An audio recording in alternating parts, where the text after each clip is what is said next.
Welcome to the Quality Meat Scotland podcast. Industry updates and best practice to promote, support, develop and protect the Scottish red meat sector. Hello and thank you very much for choosing to listen to this QMS podcast. I'm Mark Stephen. Last week we were speaking about neonatal survival and the question of how much colostrum to give a calf came up. Now, most farmers surveyed say they gave about a litre or a litre and a half, but the recommended amount is actually 4 litres. Now just think about that. We feed colostrum as an important source of nutrients. It helps get the gut up and running properly. It helps the young animal fight disease. But most people seem to be doing the right thing for the right reasons, but in the wrong amount. What we feed our animals is central to their health and well-being. So how do we go about getting the right ration for our stock? One handy tool is something called metabolic profiling, and that's what we're going to be discussing in this edition. Jill Hunter is a beef and sheep nutritionist for the animal feed manufacturer Harbro. She grew up on an upland farm with suckler cows and breeding ewes. She has a BSc in Applied Animal Science from SAC in Edinburgh. Ed Hill is a vet and a director of Thrums Veterinary Group. He has a particular interest in sheep health and helps run the family farm in Glenisla. Good morning to you both. Good morning. Thank you very much both for agreeing to do this. Jill, I'm going to start with you. What might seem to be a very obvious question, but it's good to get it out of the way. Why is getting the correct feed important? It's a really good question, Mark. And I think actually sometimes we do make nutrition perhaps a little bit more complicated than it needs to be. Really simply, all we're trying to do is make sure that we're meeting energy, protein, and I guess the trace element requirements. It's really quite simple, straightforward, and sometimes we might just miss the mark. How do you go about formulating a ration? There's a few things I guess we need to know before we formulate a ration. Things like which group of animals are we starting with, what's their weight, and most importantly, what's their body condition. We need to look at the stage of production. So how far off lambing or calving are we, or are we trying to finish animals? What is it we're actually trying to achieve? If it is for ewes or cows which are carrying young, we need to know how many they are carrying. And then what feeds have we got available to us? What's their costs? Making sure that our rations are cost effective. And if we're using forage in those rations, how much stock's available and do we have an analysis for them? Basically, you need to know what's in the feedstuffs as well. Absolutely, yeah, that's right. Ed, when we talk about metabolic profiling, let's take it back a stage. When we talk about metabolism, what are we actually talking about? So the animal's metabolism is all the bodily functions that allow the animal to convert the nutrients, the ration that's being provided, into energy, into colostrum, and all the functions that's important for health and production. So metabolic profiling does what? Presumably gives you an overall picture of that? Metabolic profiling is taking a blood sample from a representative group of animals and just asking them how they're responding to the diet that's being provided, and is what's being put in front of them meeting the needs for that stage of production. And typically we're talking about doing it pre-lambing or pre-calving, as that's the most sort of metabolically critical stage of production for them. And can animals in the same herd or flock have wildly different profiles? Sure, yeah, it'll depend on what's being given to them. But classically, a sheep that's carrying a single lamb will have a massively different metabolic requirement from a sheep that's carrying 3 lambs. And equally, a fat sheep or a thin sheep or a fat cow and a thin cow will have different requirements. When's the best time to test, Ed? So the best time to do a test really is a compromise between making sure that these animals are under metabolic stress as they come up to lambing and calving, but not leaving it too late that there's not enough time to make appropriate changes if they're required. So we tend to say within the month, pre-lambing, pre-calving, but if we're being pinpoint accurate, I like to aim for 3 weeks pre-lambing or calving. When you run a metabolic profile, Ed, what is it actually showing up? What are you testing for? So when we do a metabolic profile, we're looking at a few different things, but broadly speaking, we're looking to see the energy status of the animal, how much protein is being provided over both a long term and a short term. In cattle, we then look at things like mineral status, so particularly magnesium and phosphorus. And then I guess we also have the option, if we'd like, to check in on the trace element status as well. So things like copper, cobalt, selenium and iodine. How do you take that information, Jill, and actually convert it into a ration? It's always important that we know that information for a start. So any of our nutrition is based on good, solid evidence. So once Ed or any vet has that information back to us, it's understanding actually what stage of production those animals are at and what are their requirements and how are they actually dealing with that. It's all very well as sitting with a computer in front of us and coming up with a ration. But actually, if those ewes or those cows aren't getting the energy out of the ration that we've provided, then we're not doing a good enough job. So we take that information and we make sure that our energy requirements are being met. If they're not, then we can tweak the ration. Now, there's lots of different things, I guess, Mark, which can affect that ewe or that cow's ability to get the energy out of our feed. And one of the most important things, I guess, is the space that rumen has inside the animal. So if you think about 70% of the fetus and fluid growth happens in the last 6 weeks in sheep and in the last 9 weeks in cattle, you're greatly restricting the size of the rumen that the animal can actually, how much feed can she take in. So the closer we get to calving or lambing, we perhaps need to think about supplementing additional feed or making sure that our forage is really good quality. Presumably this isn't just one snapshot in time, Ed. I mean, you can take the metabolic profiling before calving or lambing, but you'd need to keep an eye on this throughout the period because I would imagine the requirements of the animal are going to change in time. The requirements of the animal is always changing depending on their stage of production. And I think when we think about keeping things steady and keeping an eye on things throughout the year, the key factor there is actually the body condition score of the animal and keeping that as level as possible. But really, if we're referring to metabolic profiling, that really only comes into use when that animal is likely to be becoming metabolically stressed in the month leading up to lambing or calving. The other time that it potentially can be useful in cattle is a few weeks post-calving. We know that a cow that is losing body condition score post-calving is going to take longer to get back in calf. So actually having a quick snapshot post-calving might not be a bad idea as well. And does the nutritional content of feed change over time as well, Joe? Yes, very much so, especially if we're feeding a high proportion of forage into a diet.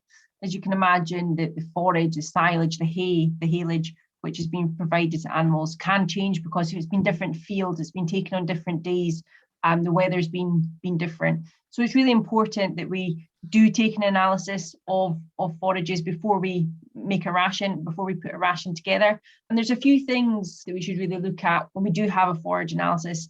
I think sometimes we can be inclined to take a silage analysis just for the sake of it. So if I could really say anything here, it would be only take a sample and send it away if you're actually going to make some changes following the results. But I guess a few things that I would point out that we should look for on a forage analysis would be the dry matter, first of all, to understand actually just how much the animals are going to need to eat to meet their requirements. I think it's always good to have an idea of the crude protein, just a little check so that you know what you're dealing with. Metabolizable energy then tells us how many megajoules per kilogram of dry matter is in that feed, so we can check that we're going to meet the energy requirements. And probably the most important part actually is the D value on your silage analysis. This tells you really how digestible the forage is. So for suckler cows, I would be looking for something that's over 65. And really for ewes pre-lambing, we should really be targeting anything over 70%. That is quite a challenge, especially in some of the areas that we would work in. But if we're getting our silage over 70%, actually we can drive forage intake pre-lambing. Anything less than 65% for suckler cows or 70% for in-lamb ewes, we would look to replace some of the forage with concentrated feed. And when you've got that information, Jill, you're looking at it from the nutrition side. What you're trying to do essentially here is balance an equation. That's right, we are, Mark. And it's really good to have some facts to base our rationing on, because quite often we're just working with what the ewes look like, what the cows look like, and what we think the requirements are. But using the metabolic profile actually shows us what we're dealing with and whether we need to tweak things up or down or leave it as it is. I'm still trying to get my head around the practicalities of this, Ed, because what you described earlier of taking, metabolic profiles, that gives you a sort of mean across the flock or the herd, if I've understood that correctly. Presumably, you then have to ration for the flock and the herd. Nobody could do it on an individual basis, or can they? You could do it on an individual basis, but on a cost base, that very quickly runs out of hand. So we have to find a balance that's practical and cost effective. And so the balance there is really to look at half a dozen animals per management group, if you like. So that might be half a dozen twin carrying sheep, half a dozen triplet carrying sheep, half a dozen heifers, half a dozen adult cows, something like that, strikes a balance between getting enough information about the flock or herd, but not spending too much money. And that then gives you a good idea of what's going on across those groups, though whilst I appreciate it doesn't give you individual information about every animal in the flock or herd. In the old days, before metabolic profiling, how did farmers detect deficiencies? How did you do it old school? I think, unfortunately, the old school way was to deal with a problem once it had arisen. So often as a vet, you would get called into an outbreak of twin lamb disease, or perhaps an outbreak of scours in calves that were the result of poor quality colostrum. So the old school way, unfortunately, was firefighting and dealing with a problem once it was already started, whereas metabolic profiling takes the proactive approach and can identify these issues and correct them before they actually become an apparent issue on farm with disease and loss of animals. Do you tend to get annual trends with this? I mean, are there particular things that throw up year on year, or do they differ from year to year? It's often very farm specific, but there will be years where forage quality has been poor as a general trend, and therefore we might see trends in energy being compromised where poor quality forage has been made. And in your experience, Jill, how widely used is it at the moment? We would see an increasing number of customers who would use metabolic profiling. And this year, I would be encouraging customers as well to use that, especially as ewes are very fit. So they would be at a greater risk of twin lamb disease. Ed, how expensive is it to do this? I think it will vary a little bit practice to practice, but to give you a rough idea, we, on the sheep side of things, we put together a package that includes your vet time, the consumables and lab fees that comes out at, I think it's about £120 per profile. So that's 6 animals in that profile, and that's all inclusive. I think on the cattle side of things, you're looking at something like £30-35 per cow for the lab fees, and then your vet will probably charge vet time on top of that. The reason I guess that the cattle is more expensive is that the cattle profile does look at more parameters, whereas sheep, we look at basic energy provision and long-term and short-term protein provision. The cattle will look in slightly more depth at those things, as well as looking at some of the mineral balances as well. I appreciate its cost. The way things are, really, we only need to be saving a lamb or two, or indeed a calf, to make that worthwhile. And quite often you can find these things in doing these profiles that will offset incoming issues and make those savings. Can you give me an example of this being used profitably? Sure. Thinking back to a sheep flock last year, we went and did a metabolic profile as per routine, sort of 3 weeks pre-lambing. Ewes were all in good body condition, and the energy profiles across the flock were looking really good. Some of the longer term protein profiles were looking good, but quite to our surprise, the short term protein provision was looking incredibly poor. And the knock-on effect of that potentially would have been very poor quality colostrum and potentially lots of issues like watery mouths, joint ills, navel ills, that kind of thing. So we were able to pick up that short-term protein provision deficit in plenty of time, and in conjunction with the nutritionist, provide, I think it was sort of rapeseed meal that was added in. So no extra requirement for extra energy, but increase the protein. And as a consequence, we didn't see any major issues of lambs in that flock at the point of lambing, whereas I think we probably could have done if we hadn't picked it up. Well, that's good to hear. This is more of a generic question than anything else, Jill, but I mean, 40 years ago, when I was involved in farming, it was kind of muck and magic. There seems nowadays to be an awful lot of science in this. It's getting cleverer, if I can put it that way. Is that the way forward? Absolutely. And it's very much something that we are heavily involved in, is the science and I guess innovation behind nutrition. There's no point, as you say, on resting on muck and magic. We need to make sure that everything that we're doing is based on science. And there was a really good professor, John Robinson, from the Rowett Research Institute in Aberdeen, who did a lot of the very initial work to do with protein requirements in ewes. And he was really fundamental in training the team at Harbro and making sure, that all of that science is then filtered through to the people that matter, to the farmers. No, it's interesting. It'll be interesting to see how it actually develops. Jill Hunter, thank you very much for your time. Thank you, Mark. And Ed, been nice speaking to you too. Thanks for coming on this podcast again. No problem. Thank you very much for having me. Jill Hunter there, beef and sheep nutritionist for the animal feed manufacturer Harbro, and Ed Hill from the Thrums Veterinary Group. I hope you found this useful. If you're new to this QMS podcast, we've been doing them now for nigh on 2 years, so there is a considerable back catalogue of episodes that may be of interest. It might be worth taking a look. Until the next one, I'm Mark Stephen. Thanks for listening.